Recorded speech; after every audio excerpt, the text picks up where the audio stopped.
Ketua Umum PDIP Megawati Soekarnoputri akhirnya buka suara soal tensi politik belakangan ini.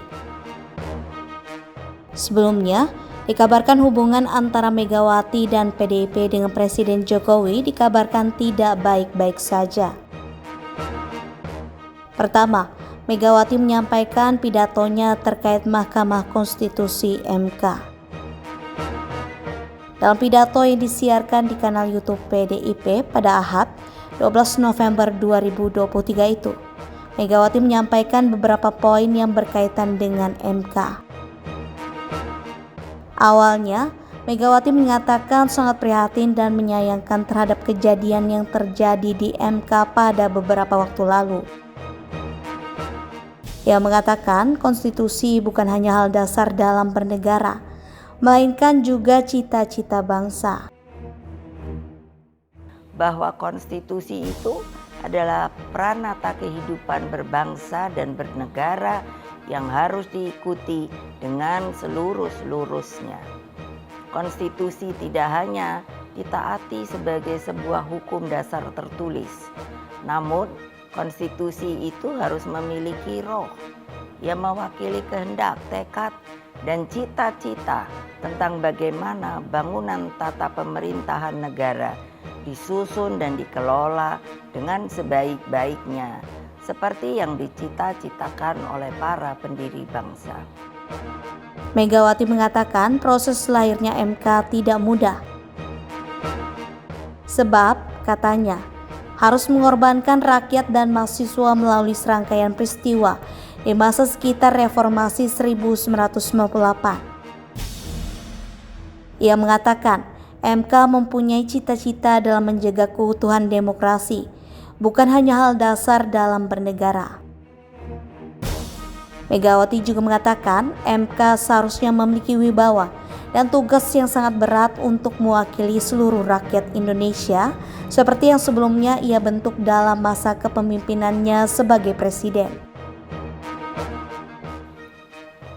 Apa yang terjadi saat ini mengingatkan saya ketika sebagai Presiden Republik Indonesia saat itu diperintahkan melalui perubahan ketiga Undang-Undang Dasar 1945 yang diatur dalam pasal 7B, pasal 24 ayat 2 dan pasal 24C tentang dibentuknya Mahkamah Konstitusi. Dari namanya saja, Mahkamah Konstitusi ini seharusnya sangat-sangat berwibawa, memiliki tugas yang sangat berat dan penting guna mewakili seluruh rakyat Indonesia. Namun, Megawati mengatakan yang terjadi pada MK belakangan ini telah melenceng dari cita-cita bangsa karena banyak manipulasi hukum akibat praktik kekuasaan.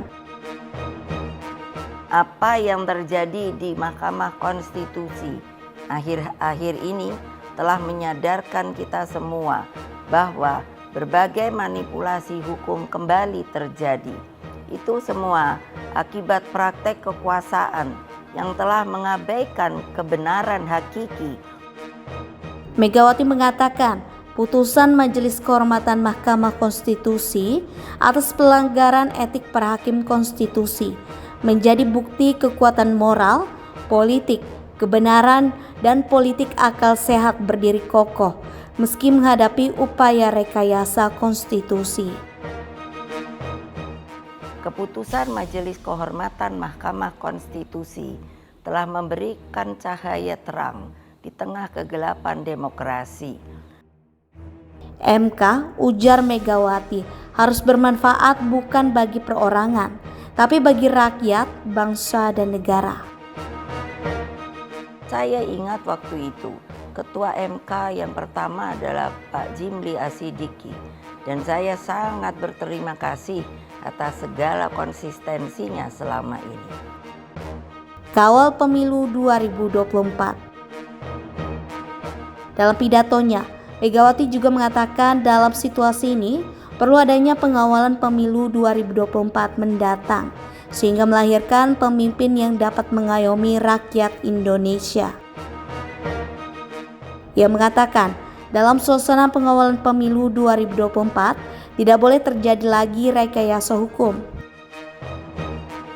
Karena itulah, dalam situasi seperti ini, mari kita kawal pemilu 2024 dengan nurani dan sepenuh hati.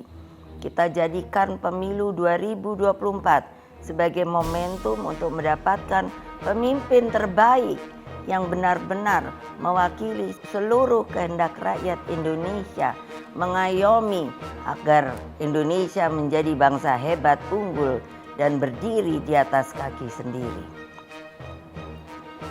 Rekayasa hukum tidak boleh terjadi lagi. Hukum harus menjadi alat yang menghadirkan kebenaran. Hukum harus menjadi alat mewujudkan keadilan.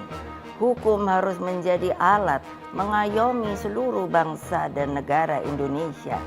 Dengan keadilan inilah kemakmuran pasti akan bisa diwujudkan. MK copot Anwar Usman dari Ketua MK. Sebelumnya, MK mencopot Anwar Usman dari posisi Ketua MK.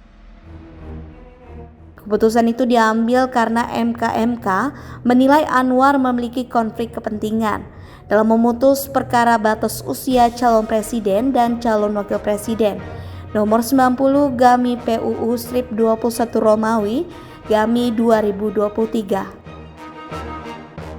Ipar Presiden Joko Widodo atau Jokowi itu juga dinilai terbukti membuka ruang intervensi pihak luar dalam pengambilan putusan MK tersebut. Hakim terlapor terbukti melakukan pelanggaran berat terhadap kode etik dan perilaku hakim konstitusi sebagaimana tertuang dalam Sabta Karsa Utama, prinsip ketidakberpihakan, prinsip integritas, prinsip kecakapan dan kesetaraan, prinsip independensi, dan prinsip kepantasan dan kesopanan.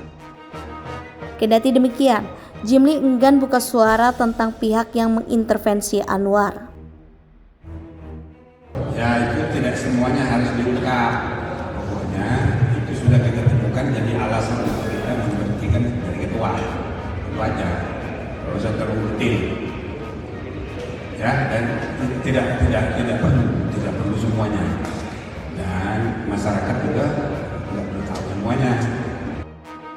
Intervensi itu menurut Jimli tidak harus selalu merupakan inisiatif dari pihak yang selalu mengintervensi. Dia mengatakan hal itu merupakan budaya feodal. Respon Jokowi soal putusan MK. Presiden RI Joko Widodo menolak mengomentari pemberitaan Anwar Usman sebagai Ketua Mahkamah Konstitusi MK. Karena putusan tersebut berada di wilayah yudikatif. Itu wilayah yudikatif. Saya tidak ingin komentar banyak, sekali lagi, karena itu kewenangan di wilayah yudikatif. Anwar Usman dijatuhi sanksi pemberhentian dari jabatan Ketua Mahkamah Konstitusi MK oleh Majelis Kehormatan Mahkamah Konstitusi MK Selasa 7 November 2023 karena terbukti melakukan pelanggaran berat terhadap kode etik dan perilaku hakim konstitusi.